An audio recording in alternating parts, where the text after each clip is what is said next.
ಅಭಿವೃದ್ಧಿಗಾಗಿ ಹಾಗೂ ನಗರದ ಎಲ್ಲ ವರ್ಗದ ನಾಗರಿಕರನ್ನು ಗಮನದಲ್ಲಿರಿಸಿ ರೂಪಿಸಲಾಗಿದೆ.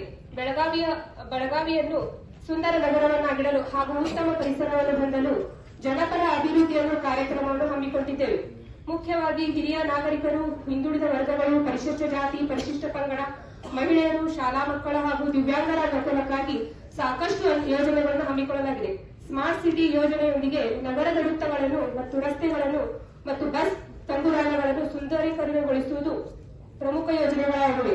ನಗರದಲ್ಲಿ ದಿನನಿತ್ಯದ ವಾಹನ ಸಂಚಾರ ದಟ್ಟಣೆಯನ್ನು ಸರಿದೂಗಿಸಲು ಖಾಲಿ ಸ್ಥಳಗಳನ್ನು ತಂಗುದಾಣಗಳಾಗಿ ಮತ್ತು ಮಾರುಕಟ್ಟೆಗಳಾಗಿ ಮಾರ್ಪಡಿಸಿ ಪಾಲಿಕೆ ಆದಾಯವನ್ನು ಹೆಚ್ಚಿಸುವ ನಿಟ್ಟಿನಲ್ಲಿ ಮಾಹಿತಿ ತಂತ್ರಜ್ಞಾನ ಹಾಗೂ ಜನಸ್ನೇಹಿ ಕಾರ್ಯಕ್ರಮಗಳನ್ನು ಹಮ್ಮಿಕೊಂಡು ಹಾಗೂ ನಗರದ ಗಣ್ಯ ವ್ಯಕ್ತಿಗಳಿಂದ ಸಲಹೆ ಸೂಚನೆಗಳನ್ನು ಪಡೆದು ಬೆಳಗಾವಿ ಸಮಗ್ರ ಅಭಿವೃದ್ಧಿಯಾಗುವ ಕನಸನ್ನು ನನಸಾಗಿಸುವ ಪಥದತ್ತ ಸಾಗುವುದು ಈ ಅಂದಾಜು ಆಯವ್ಯಯದ ಪ್ರಮುಖ ವಿಷಯಗಳಾಗಿವೆ.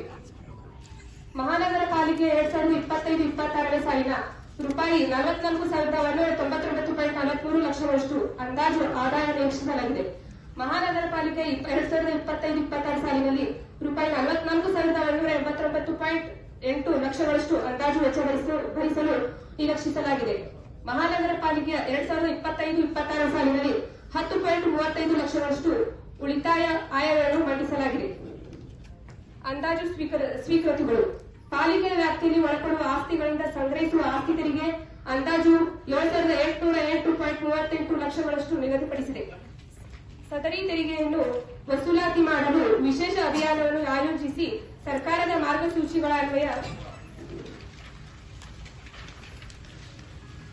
ಆಸ್ತಿಯ ವಿವರಗಳನ್ನು ತಂತ್ರಾಂಶದಲ್ಲಿ ನೋಂದಣಿ ಮಾಡಿ ಸಾರ್ವಜನಿಕರಿಗೆ ಮೂಲಭೂತ ಸೌಕರ್ಯಗಳನ್ನು ಒದಗಿಸಲು ಕ್ರಮ ಜರುಗಿಸಲಾಗುವುದು. ಕಟ್ಟಡ ಪರವಾನಗಿಯಿಂದ ಅಭಿವೃದ್ಧಿ ಶುಲ್ಕ, ಸುಧಾರಣೆ ಶುಲ್ಕ ರೂಪಾಯಿ 1,003 ಲಕ್ಷಗಳಷ್ಟು ನಿರೀಕ್ಷಿಸಲಾಗಿದೆ.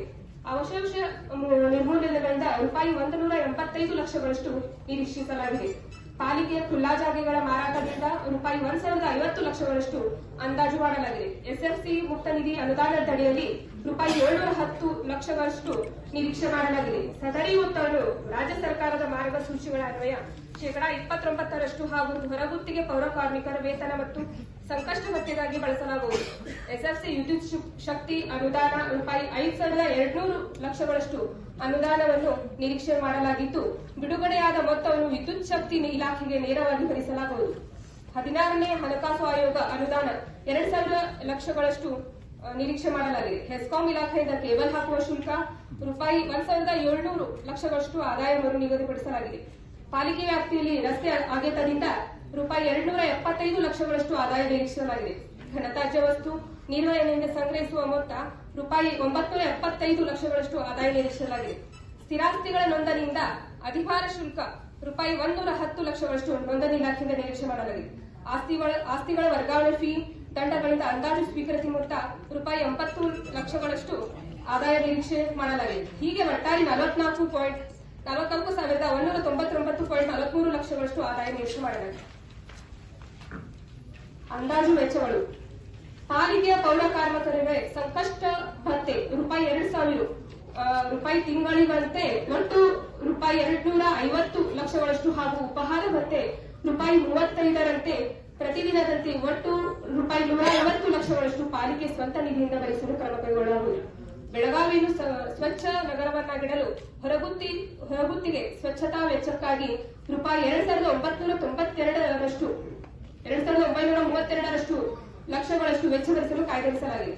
ನೇರ ನೇಮಕಾತಿ ಪೌರ ಕಾರ್ಮಿಕರ ವೇತನಕ್ಕಾಗಿ ರೂಪಾಯಿ 1,000 ಲಕ್ಷಗಳಷ್ಟು ಕಾಯ್ದಿರಿಸಲಾಗಿದೆ. ವೈಜ್ಞಾನಿಕ ಘನತ್ಯಾಜ್ಯ ವಿಲಾಸಗಳಿಗೆ ರೂಪಾಯಿ 400 ಲಕ್ಷಗಳಷ್ಟು ಮೀಸಲಿರಿಸಿದೆ. ಬೀದಿ ದೀಪಗಳ ನಿರ್ವಹಣೆಗಾಗಿ ರೂಪಾಯಿ 250 ಲಕ್ಷಗಳಷ್ಟು ಮೀಸಲಿರಿಸಿದೆ. ರಸ್ತೆ, ಚರಂಡಿ, ಪಾದಚಾರಿ, ಮಳೆ ನಿರ್ವಹಣೆ ವ್ಯವಸ್ಥೆಗಳಿಗಾಗಿ ಮಾರ್ಗಸೂಚಿ ಅಳವಡಿಸಲು ರೂಪಾಯಿ 925 ಲಕ್ಷಗಳಷ್ಟು ನಿಗದಿಪಡಿಸಲಾಗಿದೆ. ಮಹಾನಗರ ಪಾಲಿಕೆಯ ವ್ಯಾಪ್ತಿಯಲ್ಲಿ ಬೀದಿ ನಾಯಿಗಳ ನಿರ್ವಹಣೆಗಾಗಿ ರೂಪಾಯಿ 75 ಲಕ್ಷಗಳಷ್ಟು ನಿರ್ವಹಿಸಲಾಗಿದೆ. ಪಾಲಿಕೆಯ ಆದಾಯದಲ್ಲಿ ಎಲ್ಲ ಜಮೆ ಮತ್ತು ಖರ್ಚುಗಳನ್ನು ಹೊರತುಪಡಿಸಿ ಲಭ್ಯವಾಗುವ 1% ಮೊತ್ತವನ್ನು ಅಂದಾಜು ಆಯವ್ಯಯದಲ್ಲಿ ರೂಪಾಯಿ 3.75 ಲಕ್ಷಗಳನ್ನು ಕ್ರೀಡೆಗಳಿಗಾಗಿ ಮೀಸಲಿರಿಸಲಾಗಿದೆ. ಪತ್ರಕರ್ತರ ಕ್ಷೇಮ ನಿಧಿ ಸಲುವಾಗಿ ರೂಪಾಯಿ 50 ಲಕ್ಷಗಳಷ್ಟು ನಿಗದಿಪಡಿಸಲಾಗಿದೆ. ರೂಪಾಯಿ 75 ಲಕ್ಷಗಳನ್ನು ಪಾಲಿಕೆ ವ್ಯಾಪ್ತಿಯಲ್ಲಿ ಒಳಪಡುವ ಸ್ಮಶಾನಗಳಲ್ಲಿ ದಹನ ಕ್ರಿಯೆ ನಡೆಸಲು ಹಾಗೂ ಅಭಿವೃದ್ಧಿಗಾಗಿ ನಿಗದಿಪಡಿಸಲಾಗಿದೆ. ಮಹಾನಗರ ಪಾಲಿಕೆ ವ್ಯಾಪ್ತಿಯಲ್ಲಿ ಕುಡಿಯುವ ನೀರು ಸರಬರಾಜು ತೆರೆದ ಬಾವಿ ಅಭಿವೃದ್ಧಿಪಡಿಸಲು ರೂಪಾಯಿ 157 ಲಕ್ಷದಷ್ಟು ಕಾಯ್ದಿರಿಸಲಾಗಿದೆ.